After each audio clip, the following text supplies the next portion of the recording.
नमस्कार दोस्तों, कैसे हैं आप लोग। दोस्तों, पहला जो वीडियो बनाया था प्रदीप मिश्रा पे और उस वीडियो में मैंने बोला था कि इस वीडियो को इतना ज़्यादा वायरल कीजिए कि ये बात प्रदीप मिश्रा तक पहुंच जाए। दोस्तों, तो आप लोगों का जो लाइक शेयर सब्सक्राइब और शेयर करना किए, उसके वजह से जो कि ये बात है प्रदीप मिश्रा तक पहुँच गया और इसमें प्रदीप मिश्रा का जवाब भी आ गया दोस्त। और प्रदीप मिश्रा हम लोगों को इस प्रकार से गुमराह कर रहा है ना, पूछो मत। जब वो फंस गया, जो संचालन करता है, जो लोग खुद 31 लाख जिन लोगों से मंगा था, जो लोग संचालन कर रहे थे, कथा करवा रहे थे, वो लोगों का बयान से इतना ज़्यादा बवाल हो चुका है ना दोस्तों कि प्रदीप मिश्रा भी ना अब लोगों को गुमराह कर रहा है। भिलाई में अभी जो उसका कथा चल रहा है, वहाँ पे जाके गुमराह कर रहा है लोगों को। वहाँ पे क्या बोलता है, मेरे को फंसाया जा रहा है, ये कर रहा है मेरे को। दोस्तों, आप लोगों ना देख लीजिए वाले महाराज को कैसे बदनाम किया जाए, उसकी चाल चली जाती है। कहीं से खबर आ जाती है 31 लाख। अरे मेरी जीजियों, तुम्हारे भाई का बाप कुबेरेश्वर महादेव है, 31 लाख की जरूरत नहीं पड़ती है। जिसके दरवाजे पर आकर दुनिया झोली फैलाकर गरीब बड़ा सेठ बन जाता है। जब हमारे पास में कुछ नहीं था, पिताजी चने का ठेला लगाते थे, सीहोर में भी बहुत बड़े बड़े सेठ थे, उनके आगे हाथ नहीं फैलाया, तो तुम्हारे आगे कौन फैलाएगा जी। बैठा है मेरा कुबेरेश्वर बाबा, मेरा कुबेर भंडारी बैठा है। केवल आज दुनिया के लोगों को ये ठीक नहीं लग रहा है कि अपने छत्तीसगढ़ में आ रहा है, कैसे भी रोको। ये धर्मांतरण को रोक दिया, पूरे गांव गांव में शंकर जी को लाकर बिठा दिया। अब तो ये हालत है कि कोई से भी देवता का मंदिर हो, उसके अंदर भी शंकर जी का शिवलिंग बैठते जा रहा है और लोग शिव जी को जल चढ़ा रहे हैं। ये सहन नहीं हो रहा, ये सहा नहीं जा रहा। और मेरी जीजियों, इस व्यासपीठ के माध्यम से पहले भी आप लोगों को हाथ जोड़कर कहा और आज भी कहता हूं, कर्जा लेकर कथा मत कराना, किसी से मांग कर कथा मत कराना। मेरा कुबेरेश्वर बाबा जब तुम्हारी झोलियां खुशियों से भर दे, तब तुम अपने बल पर कथा कराना। मेरा बाबा दे तब कर। कभी कर्जा लेकर कथा मत कराओ, कभी कर्जा लेकर कथा नहीं करिएगा। और बात रही तुम्हारे भाई की, तो मेरी जीजियों, आपसे केवल इतना सा निवेदन करूंगा कि जिंदगी में हाथ भी अगर फैलाऊंगा तो मेरे कुबेरेश्वर बाबा के आगे फैलाऊंगा, जगत के आगे नहीं। शिव शिव शंकर शंकर। आप अपने विश्वास पर दृढ़ी रहो, आप अपने भरोसे पर दृढ़ी रहो। हमें मालूम है कि सनातन धर्म जाग रहा है, हमें मालूम है धर्मांतरण रुक रहा है, तो कहीं ना कोई किसी ना किसी रूप में जो सनातन धर्म को उठता हुआ नहीं देखना चाहते हैं, जो सनातन धर्म को नीचा गिरता हुआ देखना चाहते हैं, जिन्होंने गांव से, छोटे छोटे वनवासी क्षेत्र से मंदिर बाहर कर दिए, जिन्होंने भगवान की पूजन बंद करवा दी, जिन्होंने मंदिरों के ताले लगवा दिए और धर्मांतरण करा करा कर दूसरे धर्म में ले जाकर बिठा दिया, आज उनके पेट में बहुत दर्द हो रहा है। इसलिए वो धीरे धीरे बदनामी का क्रम चालू कर दिया। पर डरना मती, भगवान राम जब वन में गए थे, उन्होंने सब कुछ छोड़ दिया था। भगवान राम वन में गए थे तो उन्होंने सारा श्रृंगार छोड़ दिया, सब कुछ छोड़ दिया, कपड़े भी छोड़ दिए, मुकुट भी छोड़ दिया।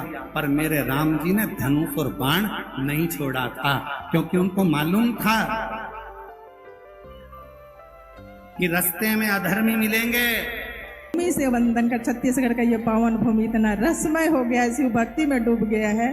और अभी जब हम आए तो दया आपका भी बहुत क्या बोलते, गुरुजी कहते हैं दोस्त भले मत पैदा हो पर दुश्मन जरूर पैदा हो। और गुरुदेव का आशीर्वाद लग गया है हमारे व्हाट्सएप पर, आपकी भी बुराइयों की पूरी गिनती शुरू हो गई है। तो बहुत बहुत आभार वो बुराई करने वाले। और गुरुदेव कहते हैं कि जब भोलेनाथ एक चोर को कुबेर भंडारी बना देते हैं तो फिर आप क्या चीज हो। तो बिल्कुल, और हमने वो 31 लाख को भी देखा उसको भी हमने कहा धन्य हो हमारा सनातन, धन्य हो हमारी यह भूमि। और नमन है आप सबको, शिव भक्तों को, कि इसके बाद भी आप यहाँ तक आए। तो दोस्तों, आप लोग देख लिए होंगे कि किस प्रकार से हमें गुमराह किया जा रहा है। और न कि वो बताया नहीं कि कथा को काहे बन गया। अरे भाई, बंद क्यों किया वो बताओ ना। आप गुमराह क्या कर रहे हो, क्यों बंद कर दिए। राजनांदगांव में अगर पैसा का कमी आप पैसे की कमी की वजह से लोगों को सनातन धर्म से जुड़ने नहीं दे रहे हो। और लोग कमेंट में मेरे को लिखते हैं कि तुम लोग सनातन धर्म को आगे बढ़ने नहीं दे रहे हो। तुम लोगों की वजह से जो गुरु जी हैं सनातन धर्म को आगे बढ़ा रहे हैं, उनको तुम बढ़ने नहीं दे रहे हो, ऐसे कर कमेंट देते हैं। अरे भाई साहब, हम लोग सनातन धर्म को बढ़ाए करके बोलते हैं, लेकिन वो तो पैसों की कमी की वजह से, अगर बेचारे राजनांदगांव के लोगों के पास पैसा नहीं है तो क्या लोग सनातन धर्म से जुड़ नहीं सकते, भगवान शिव का कथा सुन नहीं सकते? आप लोग ही बताइए।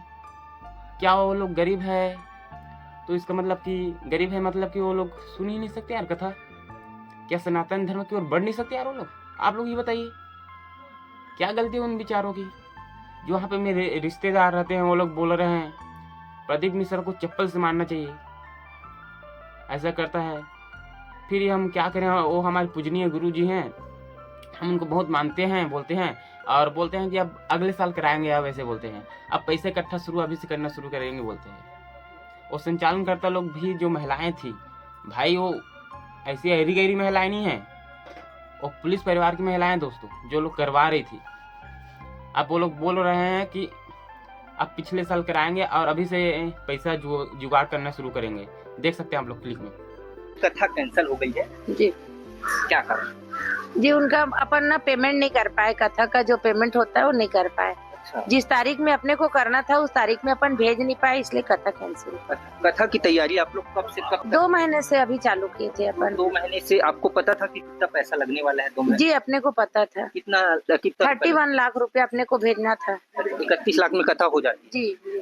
तो आप लोग कितने लाख भेजते? अपन 15 लाख 16 लाख तक थे अपने पास में था। समिति के लोग जो इकट्ठा किए थे उतना ही था, और फिर रसीद बुक जो बांटे थे ना, वो रसीद बुक का पैसा अपने पास आया नहीं था। अच्छा जी, तो कथा से मात्र 20-25 दिन पहले आप लोग कैंसिल किए हैं? जी, हम लोग नहीं किए कैंसिल, अच्छा, वहीं से हुआ है। तो उस टाइम बात नहीं हुई थी क्या कि आधा? हुई थी, बात हुई थी, लेकिन हम लोग सोचे कि चलो चंदा करके पूरे समस्त राजनांदगांव का कथा है, सब सुनेंगे, सब साथ देंगे करके, और सबका चंदा वापस आएगा अपने पास, और उस पैसे को अपन जोड़ के वहाँ पेमेंट करेंगे सोचे थे। ऐसा जी, 51,000 दिए थे, पैसा आएगा वो भी नहीं आएगा। वो नहीं आ पाएगा? जी, अच्छा, तो कथा को लेकर क्या अपडेट आगे कुछ नहीं, अभी कोई वो नहीं है। अभी तो पहले ये सब है, उसको किसी की आप लोग की आस्था काफी जुड़ी है प्रदीप मिश्रा जी अभी से? भी है, जुड़ी है, अभी भी उनसे जुड़ी है। हमारी आस्था जुड़ी ही रहेगी हमेशा। अच्छा, जी, और भगवान करे तो अगले साल सोचेंगे। अगले साल सोचेंगे? जी, तो अगले साल के लिए तैयारी अभी से चालू रखेंगे। अनऑफिशियल तरीके से हमें बताया गया है कि किस प्रकार से प्रदीप मिश्रा पैसे लेते हैं, और उसका जो सबूत है देख सकते हैं दोस्तों। की फीस लगती है, यानी कि दक्षिणा लगता है। ये बातें आयोजन समिति के पदाधिकारियों ने कई बार हमें अनऑफिशियल तरीके से बताया है, लेकिन ये नहीं बताया कि कितना लगता है। लेकिन 31 लाख रुपए जब ये मामला सामने आया था, जब बजरंगपुर नवागांव की महिलाओं ने बताया था कि 15 लाख रुपए दे चुके हैं, 16 लाख रुपए बाकी है, तब ये चीज़ें सामने आई थी कि पंडित प्रदीप मिश्रा 31 लाख रुपए लेते हैं। क्योंकि खुद न्यूज चैनल वाले को बताया गया है कि किस प्रकार से प्रदीप मिश्रा पैसा लेते हैं। अब देख सकते हो दोस्तों आप लोग सबूत के साथ पूरा, और हम बिना तथ्य के वीडियो नहीं बनाते दोस्तों, और देख सकते हो। और अब आप लोगों पे ये निर्भर करता है कि आप लोग क्या सोचते हैं इसके बारे में, और मिलते हैं अपने नेक्स्ट वीडियो में। जय हिंद।